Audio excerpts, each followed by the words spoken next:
Now at 6, protesters downtown pushing back on ICE tactics across the country.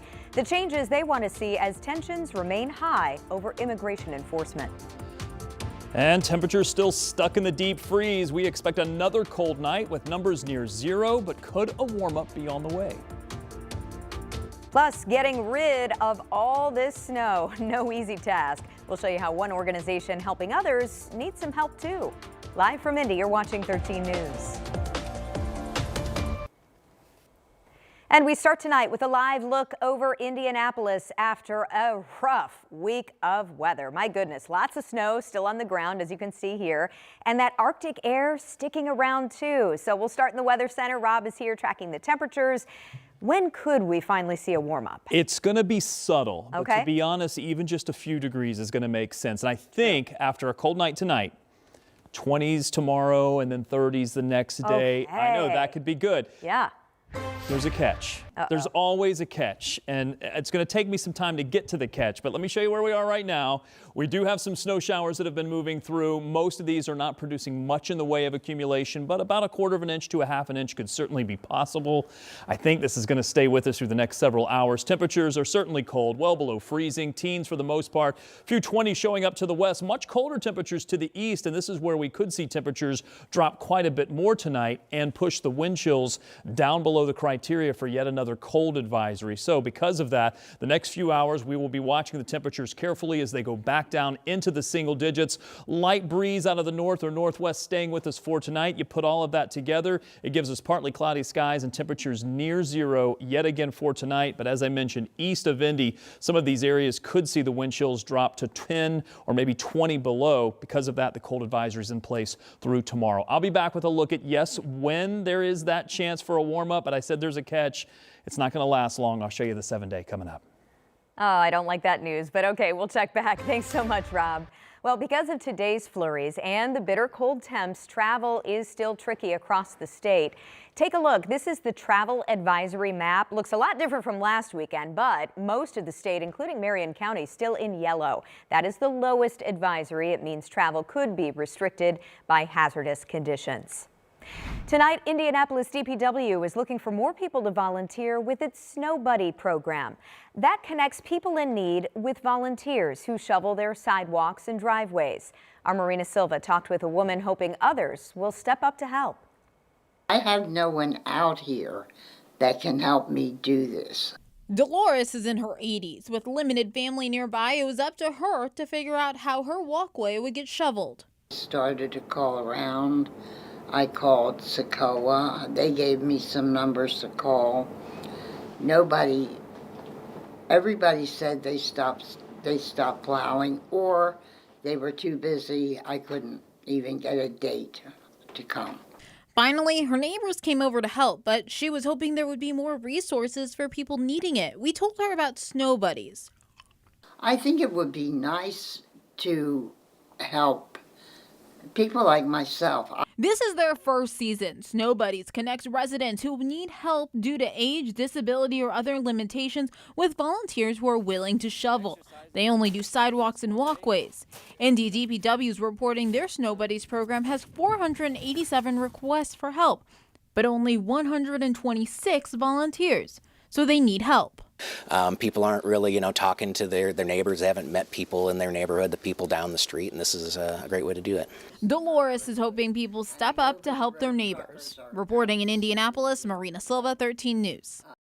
And if you'd like to help with the Snow Buddy program, we have the zip codes most impacted and how to get involved right now on WTHR.com. Now to Monument Circle, where people protested today, pushing back against ICE and immigration enforcement. This comes as tensions remain high over the federal ICE presence in places like Minneapolis. Earlier this month, agents shot and killed 2 people there, drawing a lot of criticism. Here's what Hoosier protesters on the Circle told us today. Everyone can do something, from boycotting to sharing information. We do have the rumors of ICE coming to Indiana, but if we stay together as a community and really focus on listening to each other and coming at everything from a point of love and not hate, I think it'll all work out. So that was the ICE protest. We also saw another protest going on today in support of people of Iran. Thousands have reportedly died in Iran as the government there has cracked down on nationwide protests. All right, if you don't have a real ID yet and you're planning to board a plane soon, the clock is ticking if you don't want to pay a fee. Our Brandon Schaff in studio tonight with the deadline and what to expect at the airport. Brandon? Yeah, good evening, Jenny. We're just one day away from that deadline, so here's some important information for those airport travelers, what you need to know. Starting tomorrow, TSA will start charging people $45 if they don't have a real ID or other valid form of ID like a passport.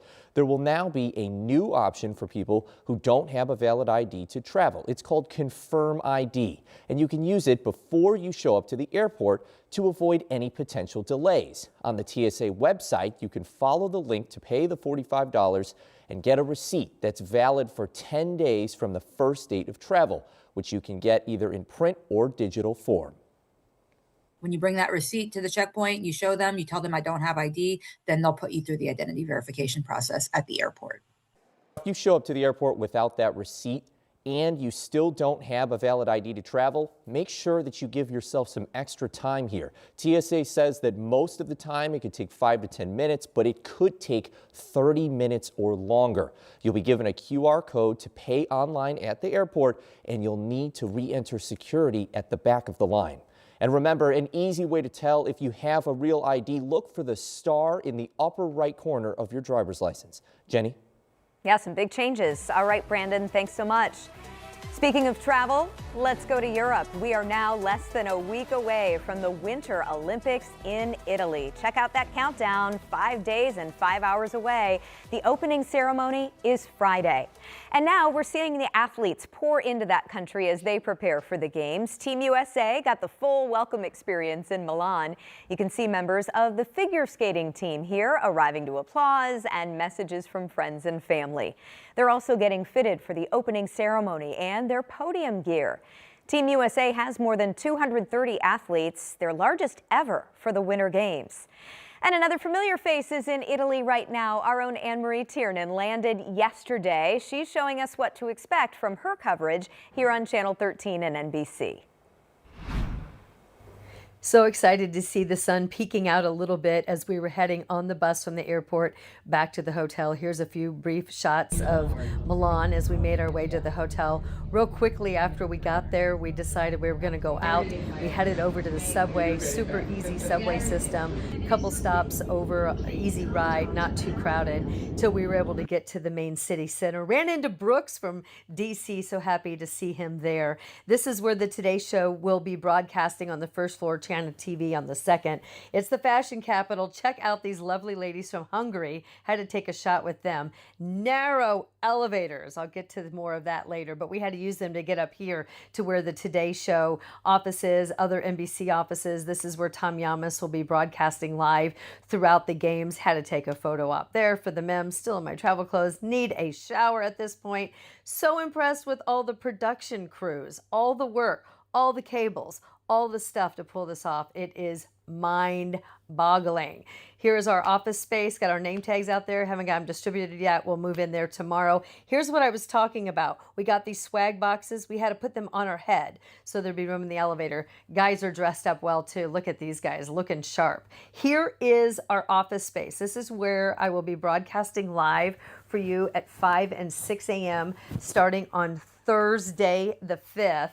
This is a really nice space. It's got carpet, there's a heater on the ceiling, and check out this view. There's the Duomo. Look down there. That's where the Today Show set is, and just as the sun was setting, just really beautiful. And then this shot of the Beatles there, wondering if they were at the same place where we will be broadcasting live for you. All our coverage on Channel 13 and WTHR+. Oh, love that behind the scenes. All right, still ahead for us tonight. Yet another round of winter weather could batter the southeast. Which states are gearing up right now for a bomb cyclone and how it could affect people nationwide? Rob? I know.